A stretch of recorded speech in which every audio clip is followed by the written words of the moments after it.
2. The Call to Victory. During the Middle Ages, much of Spain was under Muslim rule.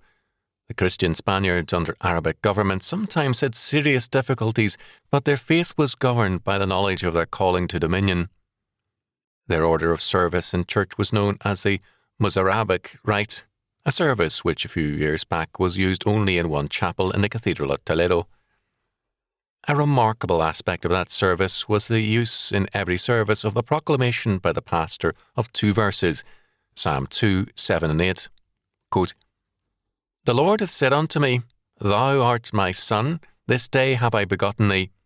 Desire of me, and I shall give thee the heathen for thine inheritance, and the uttermost parts of the earth for thy possession."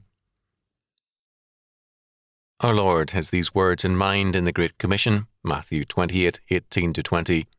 when he sends forth the disciples into all the world to bring all men and nations under dominion and in a saving relationship to himself.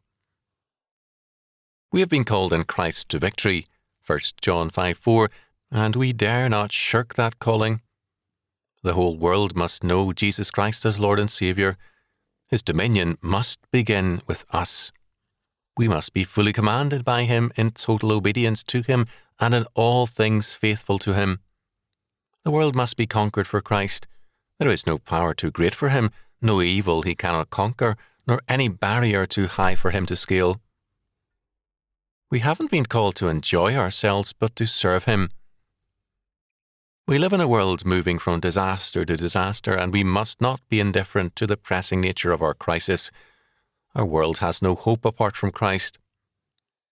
If we fail to fulfill Christ's dominion mandate to us, he will judge us also